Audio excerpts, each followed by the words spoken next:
Hey guys, it's Parker here. As you know, I've been working on a comparison of books, that is, Maury Terry's last update of The Ultimate Evil, comparing with the 2021 release, The Search for the Sons of Sam, which is also marketed as The Ultimate Evil, though it is arguably a different book. So I did a fairly in-depth look at the various editions of Maury's book by itself. I have 4 editions of Maury's book, and I compared it with the 2021 release. I have the paperback and the digital version of that one. I looked at some other things too. I have private correspondence between Maury and a few of his friends. This gives us an idea of what Maury envisioned for the next book release. And there was a film or series that was in the works back in the early 2000s, to the point that they had selected actors to play the various roles in a cable TV production. And just saying, Josh Zeman was not mentioned in any of the documents that I have access to. Now, something really exciting happened just as I was beginning to record this. J.J. Vance came forward with some details. I'm going to save that for later. It's going to be good. If you've seen me around, you know that I don't approve of the 2021 book, docuseries, and podcast. It's nothing personal. It's just that I align with Maury, and I align with Maury because he was right. I don't approve. It comes down to one simple question for me. Would Maury have signed off on this if he were alive to see it? And the answer is no. Not no, but hell no. Of course, please leave your feedback down below. This really is not about a book, a docuseries, and a podcast. It's about the takedown of a man's legacy, his work, his life, his reputation. It's a complete dismantling of Maury Terry and his research. I'm calling it the vanishing legacy of Maury Terry. Getting into the books, the original was published by Doubleday in 1987 with an update in 1989. There were reprints over the years, and there are subtle differences in those reprints. The last editions, and those are the ones that you really want to seek, were the Barnes & Noble 1999 paperback, the 2000 hardcover, and the 2001 Barnes & Noble digital edition. These are all pretty much the same, except that the digital release has an expanded about the author, which is quite nice. There was a July 2015 Kindle release. If anybody has this in their library, please reach out to me. I would love to see this edition. Of course, Maury died that same year on December 10. Now, comparing Maury's book to what I'm calling the Counterfeit edition, I'm using my 2000 hardcover and the 2001 digital edition, comparing with the 2021 release, digital and paperback. And in case you didn't notice, Zeman takes co-author status with Maury. I mean, the book has Maury Terry on the front cover, but this is a bona fide hack job of Maury's book. And the differences are as follows. Number 1, the acknowledgments. This opened Maury's book, but in the 2021 release, the acknowledgments are moved to the back. Number 2, Maury's introduction. It's deleted entirely, and it's replaced with Zeman's intro narrative. Number 3, there are numerous edits within the body of the book, whole sentences, paragraphs, and even whole pages deleted. In some cases, we have random rewrites of paragraphs. In a good many places, we have words that have been swapped out for other words, along with omissions of words that the editor apparently found offensive. Number 4, 9 pages were deleted from the Death Mass chapter. Number 5, 8 paragraphs plus a passage naming Andrew Crispo are deleted from the epilogue. Number 6, about the author went from 7 paragraphs to 4 sentences. And number 7, pictures are swapped with different pictures, or pictures are missing entirely. So let's address these in more detail. Starting with the acknowledgments, this section is now the very last page of the book. Is this meant to play down the collaborative effort that went into the case? You tell me. Because as you're about to see when we read Zeman's intro, he doesn't believe that there was a conspiracy. My friend Doug Kramer first read this to me not all that long ago. He read the whole thing to me on the phone one day, and it blew my mind. You can find Zeman's intro here, in case you don't own the book. By the way, this is for educational purposes.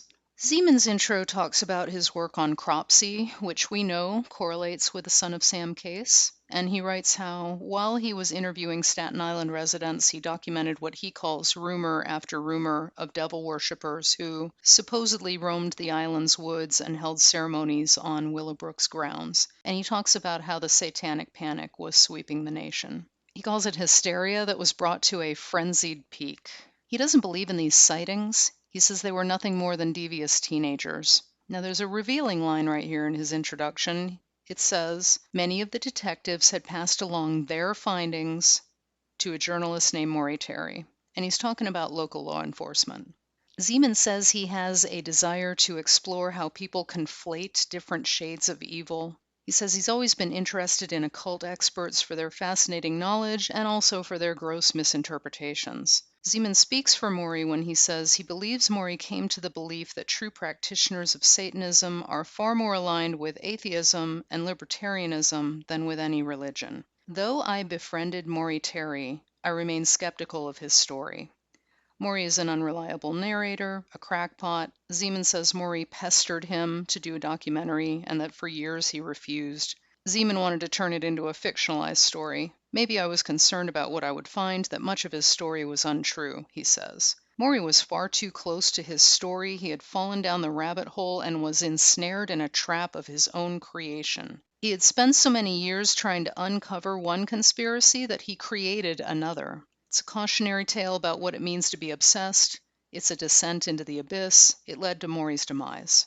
I take issue with Maury's notion of conspiracy, he says. And in the last paragraph, he tells us, the greatest trick man ever pulled was convincing himself that the devil was real, and he cautions us not to stare too deeply into the darkness. You never know what you might find.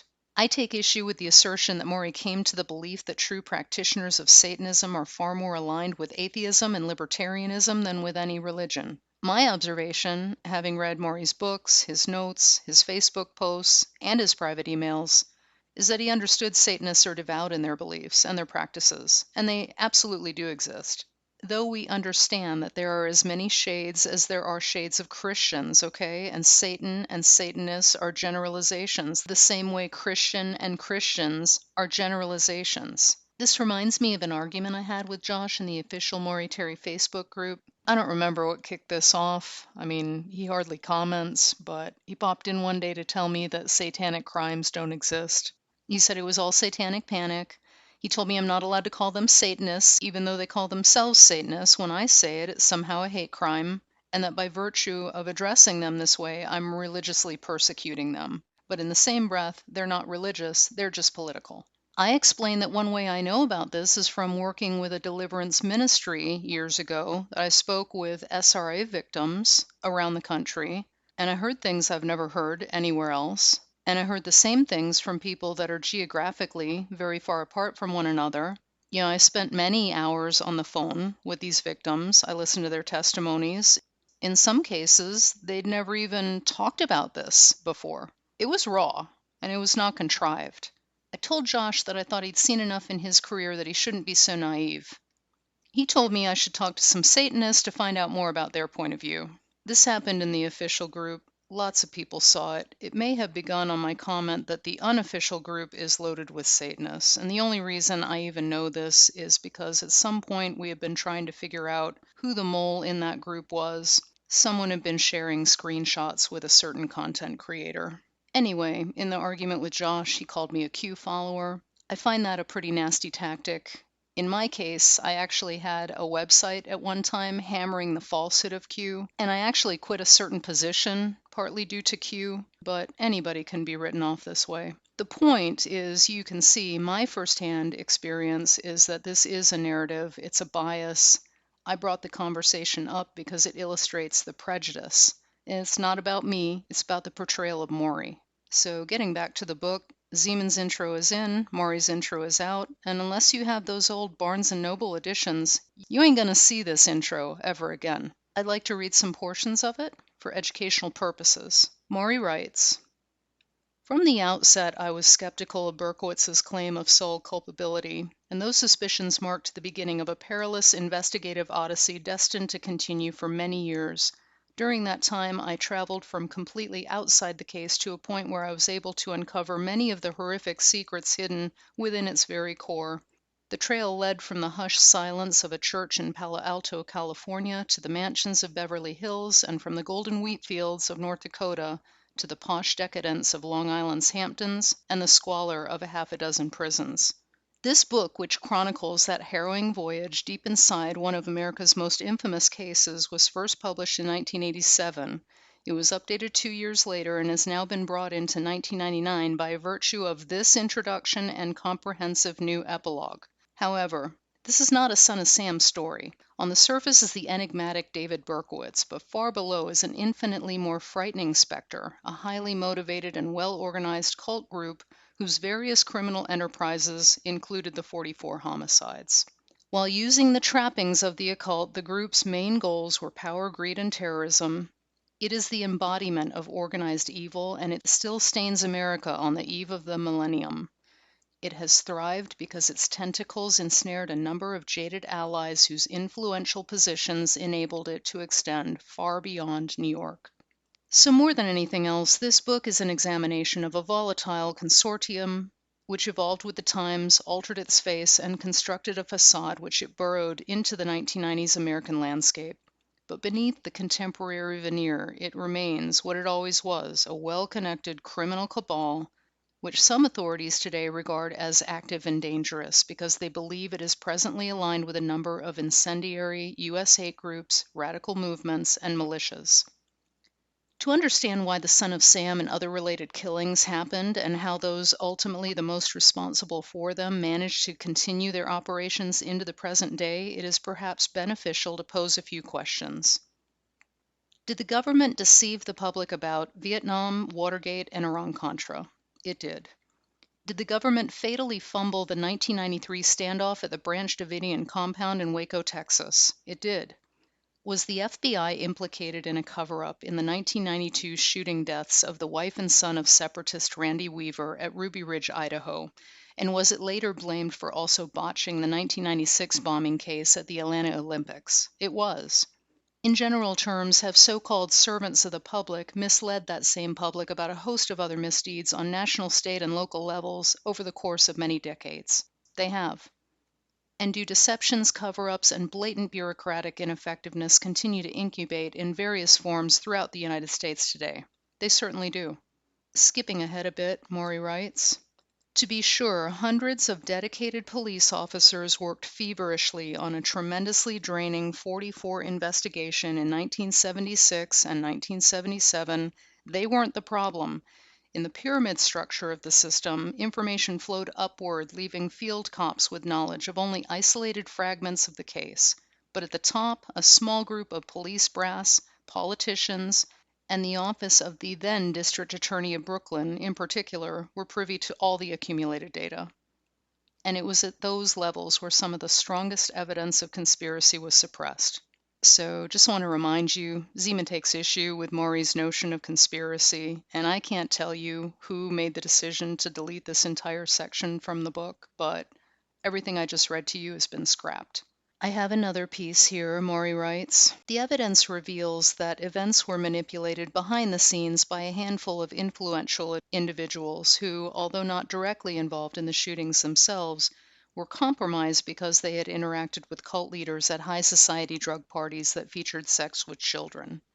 High society drug parties that featured sex with children. Makes me think about how Q is to child trafficking what the Satanic Panic was to SRA. Q was created to discredit the notion that high society thrives on trafficking and sex with children, among other things.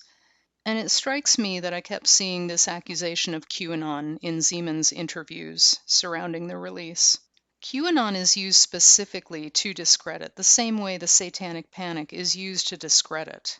Anyway, for those of us here on Dana's channel, Maury was singing to the choir. And don't forget, Maury's introduction was published in 1999. Just look at everything that's come to fruition since then.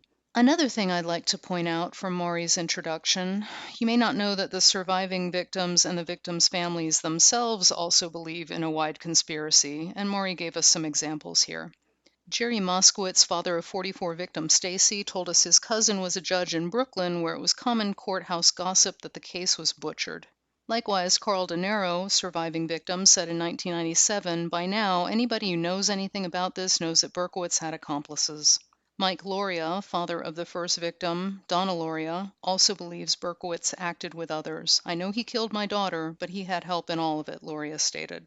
Robert Violante, who lost most of his vision in the attack that killed Stacy Moskowitz, is yet another who no longer accepts the official version put forth in 1977. I tend to believe Berkowitz was part of a satanic cult, Violante stated in a 1995 interview. Robert Violante commented more recently on the 40th anniversary, and I'm sure everybody here knows that Carl De Niro has his own book. So let's get to the body of the book. Right out of the gate, the very first paragraph in Chapter 1, Satan at Stanford, is rewritten. Who made these edits? I don't know, but Zeman does speak to it as if he authored the decision when he says they were trying to avoid lawsuits and trying to convince a publisher to re-release the book. I ain't buying that. This part of the book has been intact since 1987. That's 34 years without a lawsuit. And some people will tell you that Maury was forced to remove references to the OTO. Well, you're going to have to show us those edits. Bottom line, Maury was not worried about what he'd written in the past. It was what he was getting ready to drop that was expected to stir some legal action. I digress. The very first chapter is rewritten, and the editing continues through Chapter 1. You've got words being changed. Homosexuals becomes gay community. The word unwashed is deleted in what used to be unwashed hippies. In what used to be festering ghettos teeming becomes low-income neighborhoods. Rapid is changed to fast. One's, as in occupying one's mind, is changed to their. Area is changed to local. Amenities is changed to niceties. I mean, you're really getting dumbed down right now. We have sentences removed and rewrites. In Chapter 3, on page 42, part of a sentence is removed in what used to read, realizing at the end that her life was in mortal danger, now just says, Virginia cried out as she saw the gun. On page 50, top of the page, what used to be might have led to an arrest months and victims sooner is rewritten to might have led to an arrest months and several victims sooner. In Chapter 9, The Process, on page 179 of the new book, the words often homosexual are deleted from the passage that is taken from the Encyclopedia of Witchcraft and Demonology. In other words, they didn't just edit Maury's book, they edited the references used in Maury's book. Super random, on page 185, no information is changed about the bookstore, coffee house, and Process magazine rolling off the presses, but the whole thing is rewritten nonetheless. On page 187, where a sentence begins with, and it should be noted here, they just deleted that. And I'm pointing to these smaller edits because why? Why were they necessary? Well, the editor dropped the ball in the opening to Part 2, page 223, Web of Conspiracy. You have some quotes there from people whose names we've become familiar with in the book, except for the quote by Bernard Legaros. Bernard, I hope I'm pronouncing your name correctly. The quote is left there even though every single mention of Bernard Legaros and the death mask murder has been scrubbed from the book. Worse than that, though, is where someone forgot to remove a photo of Bernard on page 356. You can see how out of place this photo is when there's not a single reference to this man anywhere in the book, but there used to be. Looking at the photos, there was a photo of Andrew Crispo that someone did remember to remove. It was on the same page with Bernard, page 356. Some of the photos are different in the new release. The portrait of Christine Freund is different. The one that strikes me is the photo of Caswell Canyon, where Roy Radin was murdered. They give you a photo that is a rather limited view of the death scene. Anyway, there are other small edits throughout the book. Some chapters were left untouched. It is really random. There's no real pattern to why some things have been changed when other things were left alone. If you've been through the books and you have some ideas, comment below. Let's skip to chapter 25. It's called Death Mask. Why is this chapter even called Death Mask? We don't know. Every reference to the Death Mask murder has been deleted from this chapter, and every mention of Andrew Crispo is gone. We're not going to dwell on the entire 9 pages that was deleted, though there will be a link to the way back where you can download the 2001 digital copy, and then you'll be able to see all of this for yourself. So chapter 25, it discusses the Death Mask murder. If you search Death Mask murder online and Andrew Crispo, Crispo, and look for the New York publications especially. Crispo was involved in snuff. He had a home in Southampton. He was a guest at Roy Radin's wedding. He really deserves his own presentation, but he was part of that big money scene where it's heavy drug use, S&M, snuff films, necrophilia, sex with kids. One of the things that really shocked me as I read through Maury's files for the first time is how often Berkowitz and the cult members are hanging out at the Mine Shaft and other S&M clubs in the city. And I think the why is very interesting. If you search YouTube, you can still hear testimony of some men who frequented these clubs in the 70s and 80s. We're talking about the gay scene, the Leathermen. This is by no means meant to single them out. I have a lot of empathy for the survivors of that scene, but it's just telling what it was like in places like New York City. It was a real violent scene. Pertaining to Death Mask, Andrew Crispo did drink the blood of his victim. He was part of a satanic cult with a number of other very wealthy people that held blood drinking rituals. And this is a separate case that you can investigate on your own, and it confirms many of the elements that we're looking at in the Sam case. And conveniently, that is all removed from the book. Boom, 9 pages disappeared. This brings us to the epilogue, which, you guessed it, is heavily edited. There are 8 paragraphs deleted, plus half a sentence mentioning Andrew Crispo. Like to read a short passage for educational purposes. Maury wrote, "My opinion is buttressed by one disturbing fact. The process still exists. It has changed its name several times, and today it hides behind its most recent socially acceptable cover. But beneath this benign mask, it is still the process. It has accumulated millions of dollars in extensive real estate holdings, and from a remote enclave far from New York, it continues to solicit not only a naive celebrity set, but also an unknowing general public. The original British faction of the group, which has remained almost entirely intact since the 1960s, abandoned New York shortly after Berkowitz's capture. Records show that the cult next infested Atlanta. Curiously, within a year, that city's infamous string of child murders began. In a tableau similar to the Son of Sam investigation, the group's main body exited Georgia after Wayne Williams was charged as a lone killer and convicted of the slayings of 2 adults. However, without any subsequent trial, authorities also conveniently closed the books on more than 20 child murders, blaming the protesting Williams for all of them. At the end of Maury's book, he had an About the Author section. In the 2000 hardcover, it's 2 paragraphs long, but this was updated in the 2001 digital edition. It's a nice piece. Let's read it. For educational purposes.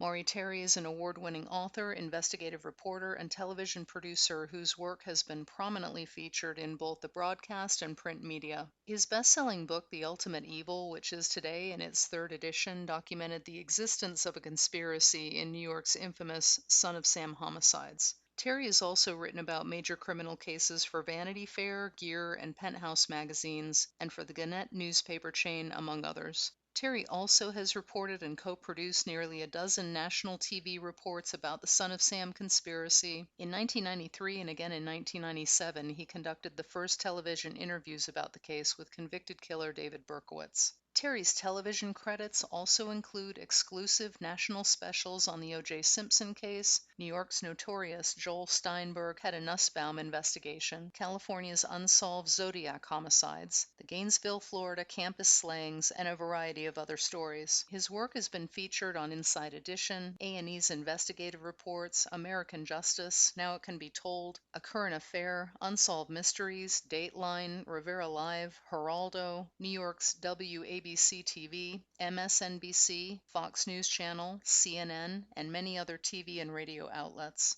Terry also has lectured extensively at law enforcement seminars across the United States, and he continues to consult with police agencies on significant current cases. In 1988, evidence he uncovered was instrumental in the solution of California's sensational Cotton Club murder case. His investigative reporting has been honored by the Associated Press, United Press International, the New York Academy of Television Arts and Sciences, and the Gannett newspapers. Currently, Terry operates his own TV production business, and he continues to investigate major criminal cases.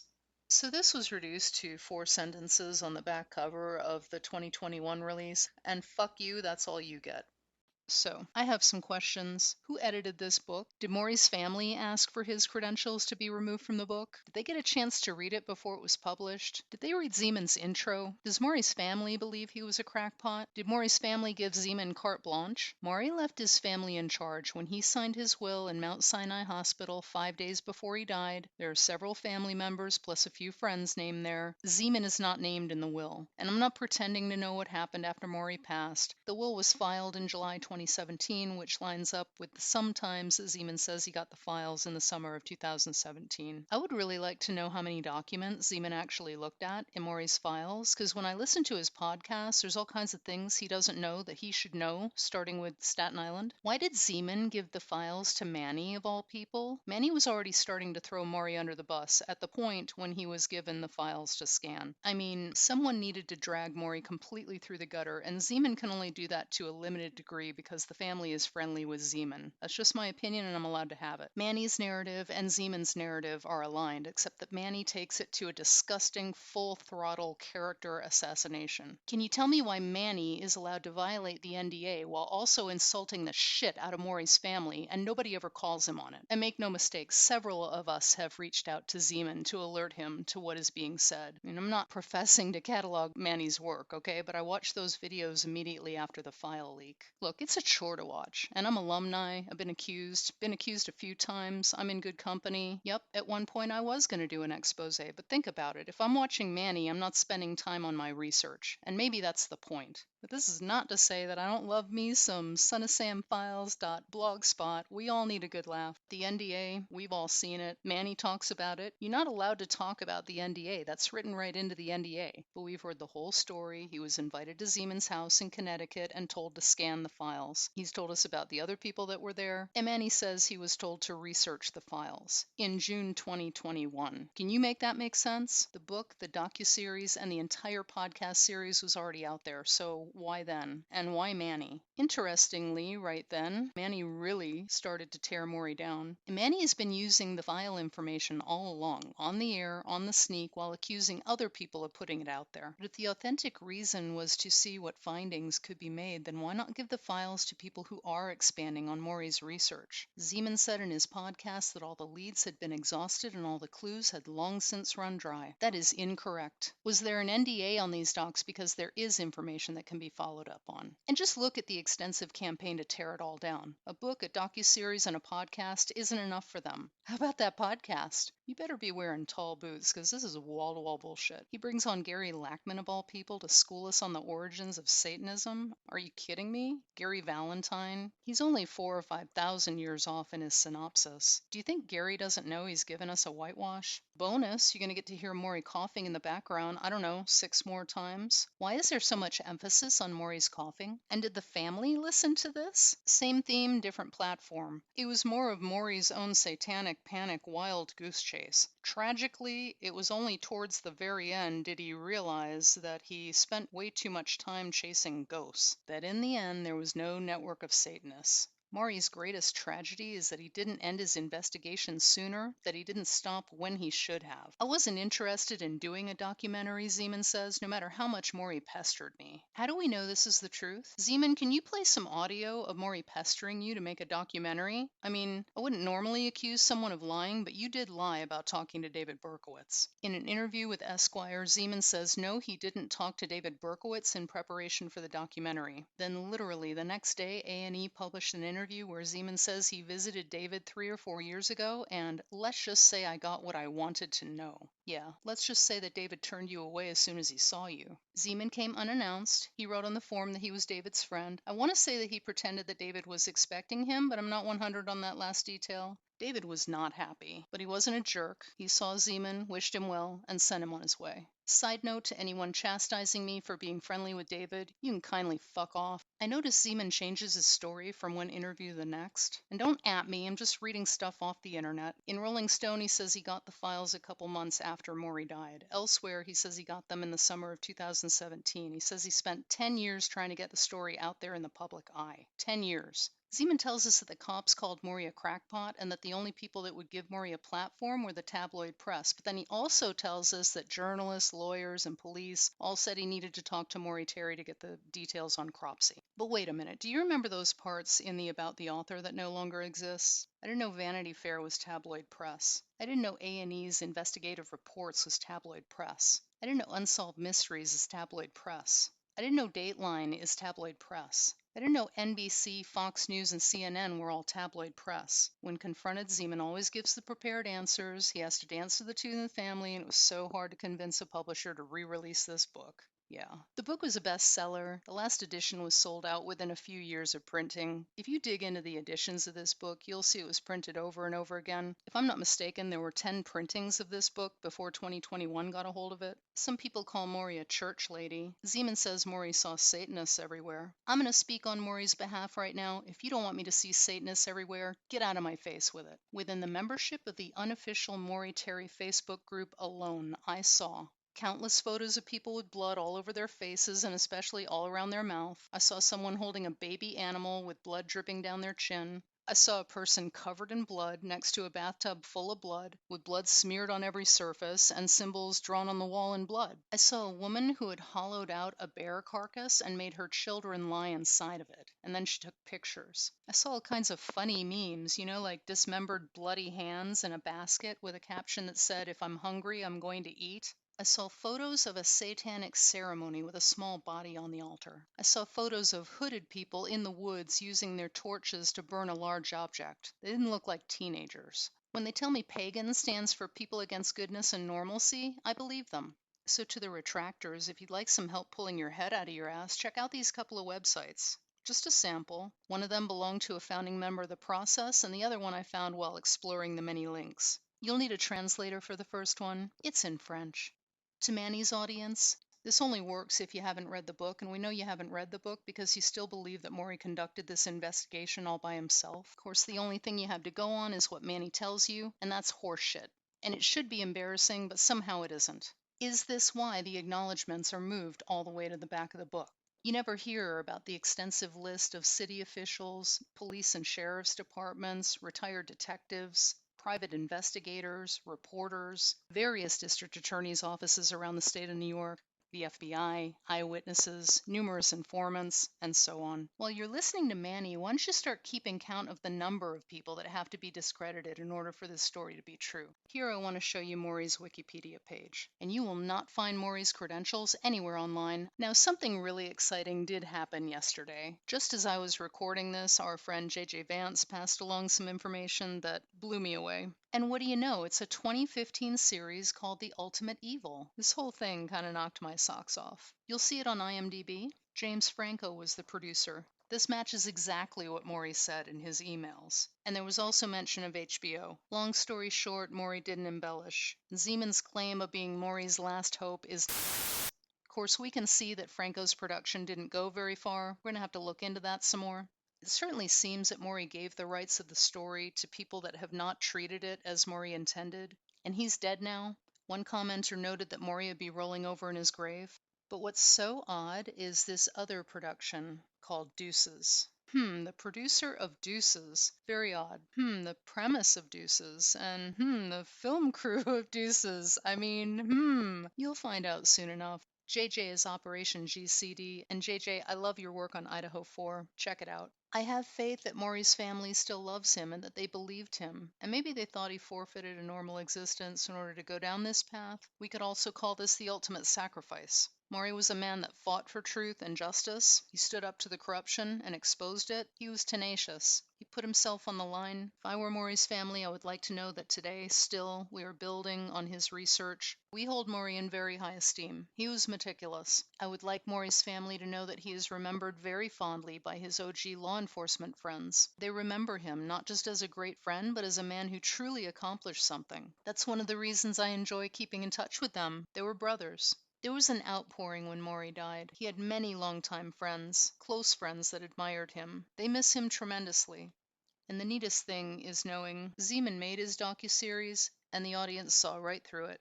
On Maury's tribute page, you can see message after message after message from viewers saying, "Maury, you were right." I want to say thank you to my research friends. What we have is amazing. You make it all worth it. Thank you for listening.